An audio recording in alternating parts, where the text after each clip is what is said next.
Bismillahirrahmanirrahim. The Lord is my light and my salvation, whom shall I fear? And yea, though I walk through the valley of the shadow of death, I will fear no evil, for you art with me. Thy rod and thy staff, they comfort me. Thou preparest a table before me in the presence of my enemies. You anoint my head with oil. My cup overflows.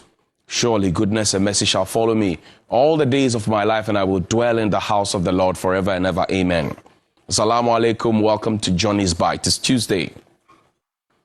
Utag is still on strike. Mr. President, good morning to you.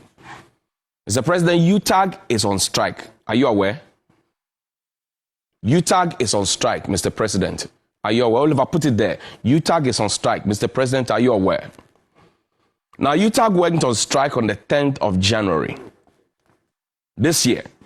They had hinted that they would, we didn't negotiate and engage them. They tried to send notification. According to them, they went to the National Labour Commission to go and serve notification. They were told that the security man had been giving certain orders not to take it, blah, blah, blah. So they came back to their members to report to them that, well, we tried to take notification to NLC to alert them about our intended strike, and then it was not taking. So now they went back to the members. And I like the fact that Utag is being very democratic with their members. Something that most of our parliamentarians and our DCs and MCs don't do with us. Even our assemblymen. They take decisions on their own. Meanwhile, the power that we have is what we have given to them. And because all of us cannot lead, that is why we have given them. We'll come to parliament. But Utag have made their demands known clearly. They are asking for better conditions of service. They are looking at book and research allowance. They are looking at, some level of dignity slapped onto the job that they do. Because, as I explained to you the other time, the intellectual community cannot be begging for bread. When people who have not gone to school suddenly, because of politics, get certain positions and become richer and more powerful than the professors, the doctors, the senior lecturers, and the lecturers, assistant lecturers who have taught them and shaped their minds. I know there are people in government who are still going to school. They are doing their PhDs. These same professors teach them. But they are begging for bread. And you hear that a lecturer at entry level takes about 5,000 cedis. And Kofi Asari has been explaining, that's about 5% of the GRA boss's money. Go to Cocoa Board, check how much Cocoa Board boss gets, and check how much a professor with more than 20 years experience gets. Go to GEHO, go and check. In fact, pick the list from SIGA and check the state agencies, check their CEOs, check how many years some of them have worked, check what experience they have. Compare it to a professor who has done 20, 25 years, some even 30 years of teaching experience. And ask me if we are treating our intellectual community well. In fact, there is no civilization that can run without intellectual community backing it. Even more so in this age of artificial intelligence and information age, because we moved from the industrial revolution through the agrarian thing, what was through and the rest. Now we are in the information technology era. And we need their research. We need their knowledge. We need their extension services. Government has not acted, because if government had acted, the strike would have been called off. 10 January. The interesting thing about this strike is that it has gone beyond the leadership of Utag, and it's now the members of Utag who are holding their leaders to account to say, do as we please. So now you can meet Professor Nunu and Professor Jampo and his team. You can meet them in the caucus meeting and meet them and talk about what government intends to do and all of that. But they will always tell you that they will come back to their membership, because as I've spoken to a couple of doctors and professors and some lecturers, they keep telling me, we have told our leaders that not until we are satisfied as members, don't call off the strike. That's a ticking time bomb. And Utag has refused to go back to the classroom, because the last time they listened to the Vice President of the Republic, Dr. Mahmoud Bawumia, in 2021, their demands were not met. They had gone on a similar strike, demanding for better conditions of service. After the negotiations had hit a snag, the Vice President was tasked to go and meet Utag. He met Utag, made promises to them, same promises that had lingered on from 2014, market premium. Same conditions of service that they had complained about. And the last time I did the breakdown for you, we are looking for the brightest and best to enter the academic society. We are looking for the brightest and best, the sharpest, the most learned to get in to teach our children. That's a fantastic idea. But you see, when they enter as the brightest and best, it must come with a certain kind of reward. So an entry-level lecturer with an MPhil assistant lecturer is getting about 5,000 cedis. Now, the trick is this. Add between 400 and 700 Ghana cedis and calculate. So, assistant lecturer, senior lecturer, there's a what do you call it, associate professor, and there's a professor, maybe professor emeritus, and you add it, and you see how much they are getting. 5,000. You add between 400 and 700 Ghana cedis. Let's say even add 700 Ghana cedis to it. So an assistant lecturer gets 5,000, a lecturer gets 5,700, and the senior lecturer gets 6,200, and on and on and on. Somebody who has taught for 20 years, I'm asking this morning, compare theirs to CEOs of state agencies who are even declaring losses in most of the cases. Most of our enterprises under SIGA are declaring losses. At least our universities are producing students. They produced me. They produced you. They produce some of the NAPCO people who today do not have jobs. They produce them too. Sharp brains who are sitting at home and rotting away. Doctors, lawyers, nurses. What's their crime? Now, these unanswered demands are the same demands they are making today. They have made these demands for a very, very long time. And you know what? I pity the Vice Chancellor's Ghana because now they are begging, they are pleading that they should return to school because you know the impact is that there is a certain kind of pressure on the Vice Chancellors now. Imagine if you had paid your school fees. There had been demands on you to pay a certain quantum of a 70% subsidy, 50%, and the deadline is put to it. You have to come and register. You have done all of these things, and there's been put on you. You paid for it. You paid expensive hostel fees. Some pay 3,000 for 4 in a room. Some pay 6,000 for 2 in a room. I mean, it's expensive. Food, clothing, and all of those things come to play. And we are all watching as if nothing is happening. The children are in school. Those who are doing their masters, they are in school. Those who are learning for their PhDs, who have traveled from far and near, they are all in school. They have paid for rent. And you see, the rent is for the academic year. So if, for example, Touchwood, where we are pushing issues to, the universities have to shut down, Mr. President, it means that that young man or woman whose parents had struggled to get the money to pay for their hostel fees would have to come back home. Hostel fees, no, ashe, we didie guashe, eshan, shika etan elaje. But it is only the finance minister in this country who can commit government. Only the finance minister who can, because he sees the public purse. He knows the public. He knows what is inside. What has the finance minister been saying? Where is our finance minister? Where is his voice in all of this Utag strike? And yes, there may have been meetings.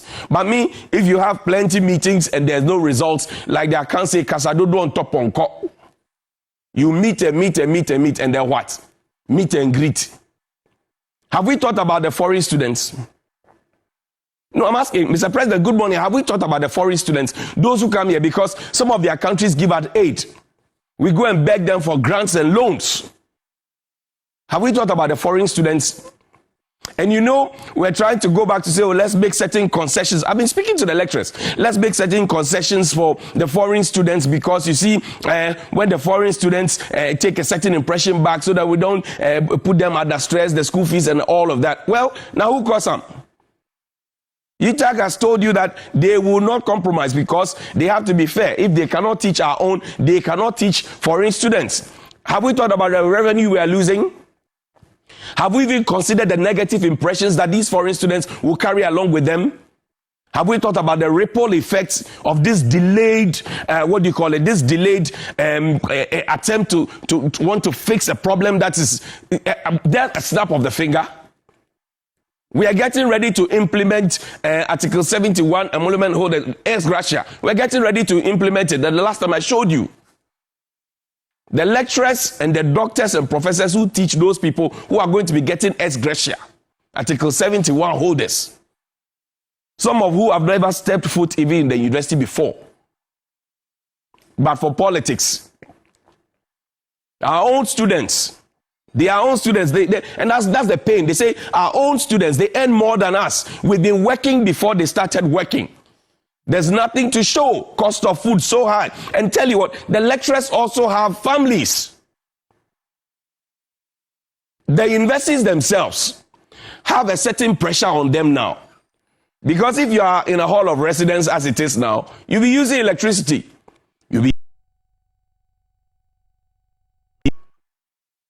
All of those ones will come to play. Now who go pay? And there is precedence. It may not be part of the statutes, but there's precedence. And for those who have lived in this country and followed it up, in the mid-90s, universities were shut down for the same reason of conditions of service. Mid-90s, I think for a whole year or so, universities were shut down. And then just at the turn of the millennium, there was what was known as the Mob-Brower demonstration. It happened. Now, what was the Mob-Brower demonstration? Mob-Brower demonstration was where the students said the fees are too expensive. We can't pay. And guess what? In this 2022, the budget that has been approved, students are going to pay more fees because we asked for an increase. You have gone to Parliament to ask for an increase, Mr. President, through your finance minister. Students will have to pay more. So the letters that were written, letters of admission that were written for the students, they were told that these are provisional fees. And even that they had to pay a certain quantum, 70, 50%. Provisional fees. You have increased school fees. And I'm telling you that sometime in the 2000s, what happened was called the Mob-Brower demonstration. The students demonstrated, and then on the 21st day, they said enough is enough. The government of the day, the university administrators and all of that, asked them to go home. Because they were on campus, they were wasting electricity, they were wasting water, lectures were not happening, and they were just there. So better go home. So they were literally driven out with armed officers. They were beaten. Some of them were. But you know the interesting thing? It happened under a man who had transitioned from being a military leader, bless his soul, Jerry Rawlings, into a Democrat. It was under Jerry Rawlings. He had just come from, of course we do know what the situation was. So at that time he didn't chill. If you do, he will do. Why must the same thing be happening under a democratic leader and a well-known human rights lawyer, President Akufo-Addo? Utag is on strike, sir. And you see, somebody may say, well, this is not statute, this is convention. Well, the whole of Britain, they run their country literally on conventions. They have unwritten constitution. They run their as opposed to us who have the 1992 constitution. There's also a convention in this country that if you stand for an election and you lose the election, the convention is that you who have lost the election, you have to call the person who has won the election and and congratulate them and all of that, so that it makes you look like a Democrat. There's no law backing that, but we do that anyway. You call to say, oh, I know you have won the elections, congratulations to you, I wish you all the best. It's conventional. It's not written anywhere in the 1992 Constitution. It's not in any airline. It's not in any act of... It's nowhere. It's a convention. So that convention and the precedents I've given you from the mid-90s to the 2000, the Mob-Brower demonstration that had happened by the students, now Utag is on strike again. And when I listen to the National Labour Commission sometimes, I laugh because, you see, National Labour Commission, sorry about that, but I have to tell you this plainly. You are supposed to be a natural arbiter and stay in the middle. You are supposed to be ensuring that what two parties agree is implemented. You hold a meeting with the employer and the employee, the employer being government and the employee being the lecturers, Utag. You agree on something. You go back and the lecturers are doing their part of the job by teaching, researching, and doing extension services or activities. And then employer is not paying them what they agreed to pay. And when they come back to the meeting, you still tell the employee to go back and teach. And you don't ask the employer, why didn't you pay them what you said you were going to pay them? Are you being fair? An elephant is fighting a rat. The elephant has the tail on the foot on the tail of the rat. And you say you are impartial. You're wicked. You are wicked. And you see, for those who don't know, teaching is just the smallest portion of what the lecturers do. As a lecturer, if you don't research, you will not be promoted. I explained to you the other time. If you don't research, you will not be promoted. So you have to research. There are lecturers who have extra classes to teach, larger classes to teach. They don't even have time to perform the research. So their promotion has either delayed or some have been silently sacked and all of that. We know. We pretend not to know. And these are intellectuals. So now you have sacked him. What is he going to eat? Because your own accreditation board, which is now Utag, had said that you should have a certain class size for a certain qualification and you should publish. So you are giving your first 5 or 6 years contract and you are asked to upgrade. Now you can only upgrade if you publish. How much is even your book and research allowance? You give them $130 for a whole month. Now first degree research when they finish, they have to go and publish those journal articles of about 50 and 20 pages, reviewed by 5 layers. Some will pay up to about $700 to get those published. Let's be fair to our intellectual community. So lecturers, they teach, yes, and what they have suspended is the teaching, which is the minutest part. Because if you don't research, you cannot teach. If you don't research, what are you going to teach in the classroom? If you don't research, and else I'm asking you, if the lecturers don't research, what are they going to teach? And they're asking you to improve their book and research allowance. You say, yay. If they don't research, what are they going to teach? We know in this country how lecturers have been engaged to say, oh, come and be part of this government committee. Oh, we second you to the UN to go and assist with, some work that they are doing, go and consult for them and all of that. Those are the extension activities I'm talking about. The activities outside the classroom. In fact, there's a certain, lingua among the lecturers that if you teach too much, you may be sacked. Because you are focusing more on teaching, you are not researching. And you only get promoted if you research. So, Mr. President, the buck stops with you, and I can preempt, Mr. President, that you come back after your long silence to come and tell the people that, oh, you are now becoming aware of the situation, you are now getting full briefing, so in the good time you talk to them. By that time, the 21 days, which is conventional, would have elapsed. The people would have shut down the universities. The students who paid hostel fees would have gone away. Their parents, who now are going to be burdened with e-levy again, will have to be asking questions. Now, where do they get the money from? If they use those monies for to buy piglets, to start a piggery, you think they will make money for planting for food and jobs, rearing for food and jobs? Mr. President, Utag is on strike. Your intellectual community is on strike. Your intellectual community is on strike. And it is not a joke. 21 days are fast approaching. The buck stops with you, because it is clear that the meetings that your Minister for Labor, your Minister for Education, all of them have had with Utag, and Kosiaga, Mr. President, time for you to step in. Because if you send the Vice President, they will ask him why he took a decision with them, agreed with them last year, and has still not fulfilled that and is coming back. He will not even have the moral authority to go back. He will not. So, Mr. President, the buck stops with you. Utag is on strike. Are you aware? I just came to announce to you. I tell you, Mr. President, the people around you will not tell you the truth most of the times because they want to look good. I will tell you, Mr. President, because I'm a citizen, not a spectator. Oliver, dear Parliament, Parliament is reconvening today. Dear Parliament, dear Parliament, I've said it 3 times. Dear Parliament, let me add the 4th one, Jara.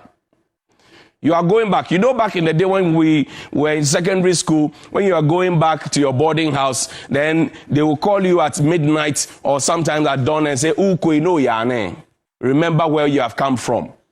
Remember who your parents are. Remember who you are. Ukoi, say, dear Parliament. That's what I'm saying to you now. In 2021, we saw you. You started Parliament with a fight and you ended with a fight. The first fight was because you wanted to elect a speaker. The second fight was because of the e-levy. You represent the people. I keep telling you, by the 1992 Constitution, power emanates from the people. The people have given you the power because all of us cannot be in that small chamber. That's why we have put 275 of you in that chamber. We know government remains resolute to implement the controversial e-levy, with no sign of backing down the 1.75 charge on the transactions above 100 Ghana cedis. We know.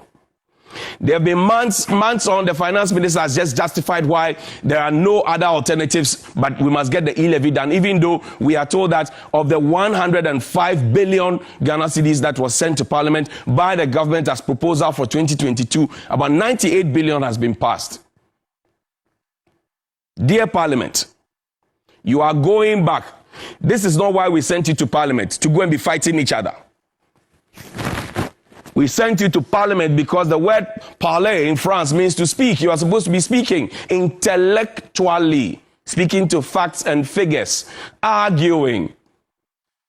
If you go back to the 1992, 1993, 1994, all the way, you find the late J.H. Mensahs, you find them, very eloquent gentlemen who were speaking in Parliament.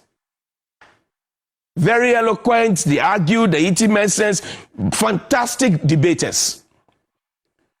They agreed to disagree, nobody threw blows. So, dear Parliament, be a good representation of yourselves this year. The opposition, on the other hand, has maintained an entrenched position. Government says we'll pass e-levy. Opposition says we won't pass the e-levy. We won't agree. The minority leader initially considered a compromise of 1%, which is minority side are opposed to, and then later that idea was abandoned all through. Now, the opposition have put forward other suggestions other than the e-levy. So Professor Peter Kwati, for example, says, look, try and borrow from then what it will mean is that then you'll be crashing out, the local industries and all of that, because we are all going to the same market. There are conversations about whether or not to go to IMF. But you know that when we go to IMF will ask you, cut this, cut that, stop this, stop that, cut this, cut that. So why do you wait for IMF to come and tell you before you do it? Can you not manage your own home? Government's expenditure has to be cut. You are telling the people to hold on, to tighten their belts. You are telling the people we need money, but you are representatives in Parliament, are not able to look government in the face, the executive, to tell them, cut down your gargantuan expenditure. Cut down your gargantuan expenditure. We should be able to tell government, cut down your gargantuan expenditure. We should be able to tell government that, look, we are in a tight corner at this point. It is not the time to start new projects and the rest. You have crossed 80% of your GDP. You have crossed it. They say you are B-. You are failing. It is not business as usual. You, for example, are looking at a certain tax exemptions bill, which will block 5 billion cedis in losses annually. You are not considering that. You are interested in the e-levy. Oh, now, Oliver, open the e-levy bill for me. Before Parliament went on a recess, the majority pledged to consult and build consensus. You have had Christmas, you have had New Year. Consensus, we are learning, did not happen. Now, you want to engage me. I will be the one with you eating from the same pot. You go and engage the kitchen staff. You engage the people who are sweeping. You engage the driver, the watchman. You engage everybody else. But the person who eats with you is not engaged. How do you build such a consensus, Mr. Finance Minister? And I saw you in Parliament on the day the e-levy matter became blows. I saw you. I was in Parliament. I saw, Dr. Dubois. I was in Parliament right from 10 a.m. all the way till after 1 a.m. I was there. I was in Parliament. I saw you. When they asked you to walk out, when it became chaotic, when they asked that Asiedu Nketia comes down from the public, I was there. I was seated. I was quietly watching everything. So I'm saying this morning, like they did to us back in the day when we were going to secondary school, is it Ukoi? We are looking ahead that Ghanaians will brace themselves for it. But this is the law. This is the proposal, the memorandum. Now, it talks about all the details within the context. Mind you, already when you transfer money, the telcos take a certain percentage. So government is talking about 1.75, but nobody is adding the 1% that the telcos already take. Do the maths if your maths is good. The telcos already take money from you when you transfer money. So add that to the 1.75 that government wants to take from you. And the other time I showed you how we lost 12 billion according to the Auditor General. Johnny Hughes didn't write it. Payment irregularities, salary irregularities, procurement irregularities, all of those irregularities, 12 billion. And then I showed you over 140 million that was used for enhanced office operations at the office of the presidency between January and September alone. October, November, December has not come. Enhanced office operations. Now, I want us to focus. So this is the memorandum accompanied, signed beautifully by Mr. Kenofre. Fantastic signature there. Now, let's look at what the detail is in, what do you call it? There's one that I saw which caught my attention, and I would like to share with you. And share the hashtag, Johnny's Bite. Tell them we are back. And tell them that we will tell them the truth until they change their attitude, because they are not in government for themselves. They are not in parliament for themselves. They are there for all of us. So we will tell them the truth until they change their attitude. Now, types of transfers that are covered under this one. Open your eyes before you start shouting and defending everything.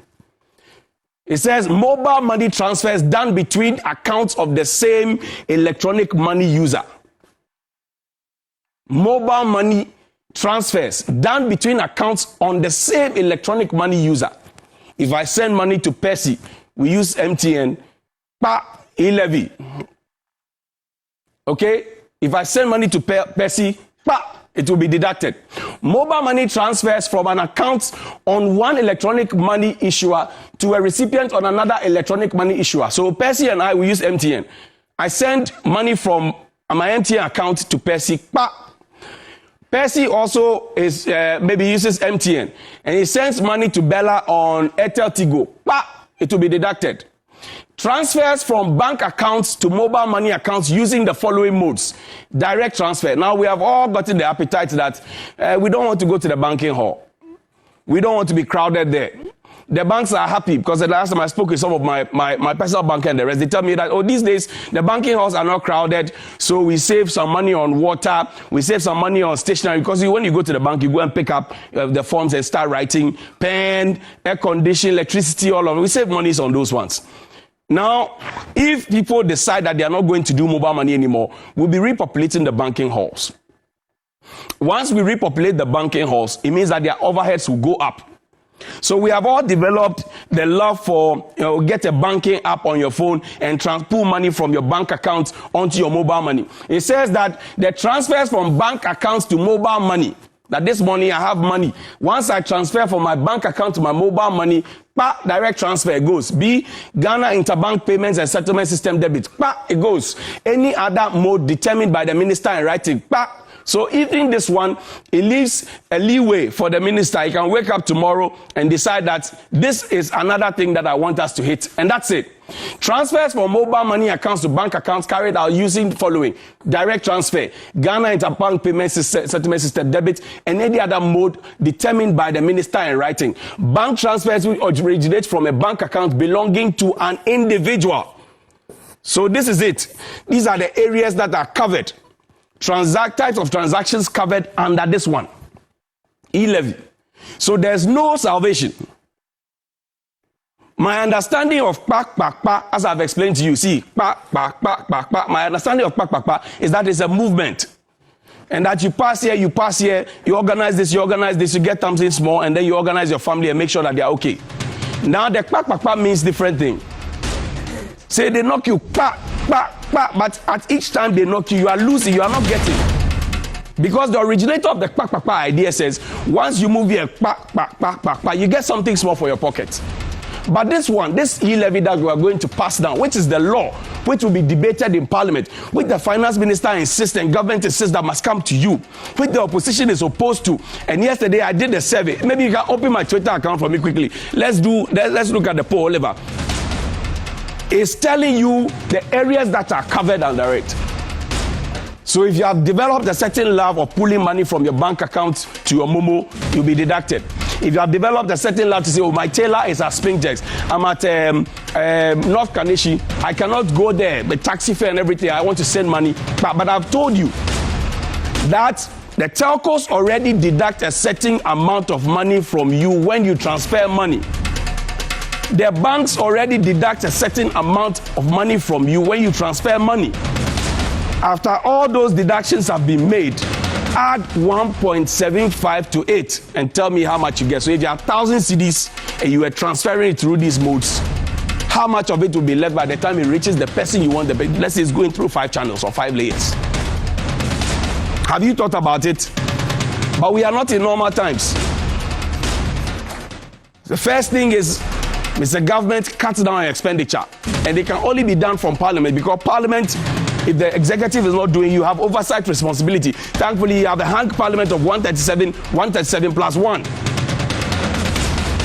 There are things that do not require just simple majority. There are things that require 2/3 majority. And this is where we want to see you acting. This is where we want to see you acting. Now, I put up this, 3 hours more left. I put this up yesterday. Now, I asked a very simple, I'm not seeing the results. I'm not seeing the results. 1879 votes. Okay. So let me just say, should Parliament pass the E-levy? Let me play the devil's advocate and do yes. Okay. No, I think it's not working. That is not working. Let's forget it. But the simple thing. No, I will not log in on air. I will not log in on air. Anyway, so we have to go. But dear Parliament, Ghanaians are watching you. Ghanaians are watching you because Ghanaians voted for you. And even though the E-levy, as we've been told yesterday by Honorable Elizabeth Ofuswe-Jare, that by simple majority will be passed, Mr. President, the people are watching you. And I want to remind you especially of what you said in 1995 concerning the VAT. That the policies of the government have not found favor with the general masses of the people. This has not found favor with the general masses of the people. If I'm a NAPCO personnel, I'm owed, and somebody sends me money and I decide to send small to my mother, you are collecting money from it, but you have not paid me what you owe me. If I'm a national service person who has not gotten my allowance and somebody sends me small, you are collecting some from what has been sent to me. So I am down, but you are hitting me too hard. Meanwhile, they say he that is down is fear no fall. I am down, but I'm still afraid of falling. Alhamdulillah Rabbil Alameen. Good morning.